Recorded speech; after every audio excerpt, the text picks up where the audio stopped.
सुप्रभात देवियों और सज्जनों, मैं कर्नल सोफिया कुरैशी और मेरे साथ विंग कमांडर व्योमिका सिंह आज आपको 6 से 7 मई 2025 की रात 1:05 से 1:30 बजे के बीच भारतीय सशस्त्र बलों द्वारा अंजाम दिए गए ऑपरेशन सिंदूर के बारे में जानकारी देंगे।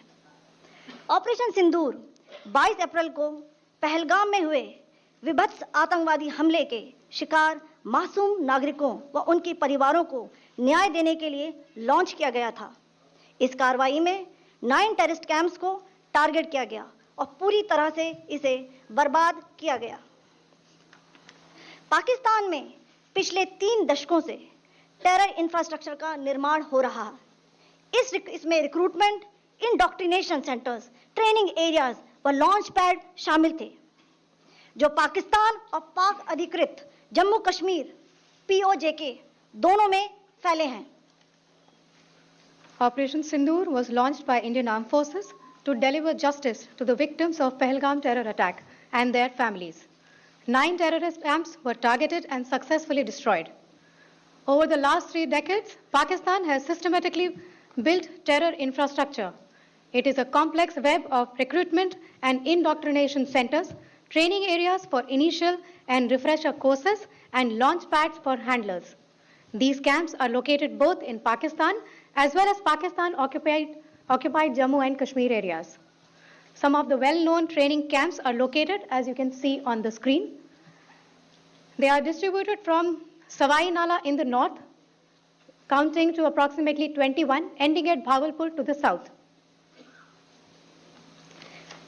इन लक्ष्यों का चयन विश्वसनीय इंटेलिजेंस सूचनाओं के आधार पर हुआ ताकि आतंक गतिविधियों की रीढ़ तोड़ी जा सके, और यह खास ध्यान दिया गया कि निर्दोष नागरिकों और सिविलियन इंस्टॉलेशन को नुकसान न पहुंचे। The selection of these targets for Operation Sindoor was based on credible intelligence inputs and role of these facilities in perpetrating the terror activities. The locations were so selected to avoid damage to civilian infrastructures and loss of any civilian lives. This was done with due diligence, and the camps selected for targeting and their engagement will now be shown to you one by one. POJK के target आपको बताना चाहूंगी। सबसे पहले सवाई नाला camp Muzaffarabad, जो कि POJK के लाइन ऑफ कंट्रोल से 30 किलोमीटर दूर है। यह एक लश्कर-ए-तौयबा का ट्रेनिंग सेंटर था। 20 अक्टूबर 2024 सोनमर्ग, 24 अक्टूबर 24 गुलमर्ग, 22 अप्रैल 2025 पहलगाम, इन हमलों के आतंकियों ने यहीं से प्रशिक्षण लिया था। सैयदना बिलाल कैंप मुजफ्फराबाद, यह एक जैश-ए-मोहम्मद का स्टेजिंग एरिया है।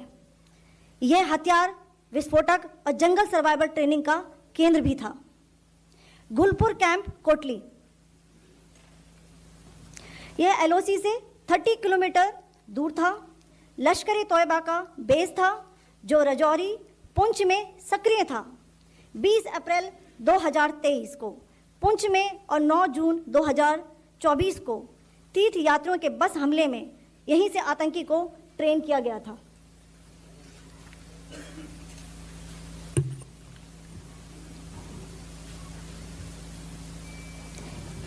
बरनाला कैंप बिंबर, यह LOC से 9 किलोमीटर दूर है। यहाँ पर हथियार, हैंडलिंग, IED व जंगल सर्वाइवल का प्रशिक्षण केंद्र था। अब्बास कैंप कोटली,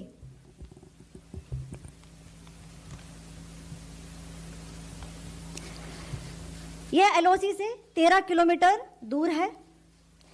लश्कर-ए-तौयबा का फिदाइन यहाँ तैयार होता था। इसकी कैपेसिटी 15 टेररिस्ट को ट्रेन करने की थी।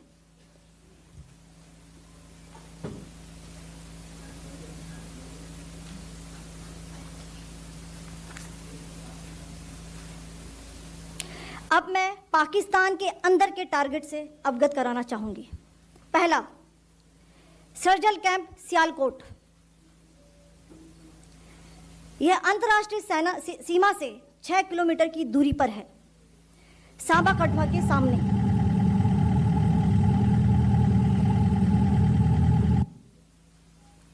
मार्च 2025 में जम्मू एंड कश्मीर पुलिस के 4 जवानों को की जो हत्या की गई थी, उन आतंकवादियों को इसी जगह पर ट्रेन किया गया था। दूसरा, महमूना जाया कैंप सियालकोट, यह 18 से 12 किलोमीटर आईबी से दूर था। हिजबुल मुजाहिदीन का बहुत बड़ा कैंप था। यह कठुआ जम्मू क्षेत्र में आतंक फैलाने का नियंत्रण केंद्र था। पठानकोट एयरफोर्स बेस पर किया गया हमला भी इसी कैंप से प्लान और डायरेक्ट किया गया था। मरकज ताइबा मुरीद के, यह आईबी से 18 से 25 किलोमीटर दूरी पर है।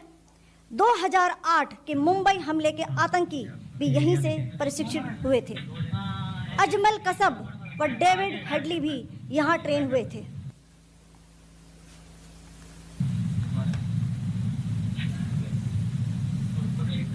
आगे दूसरा आया।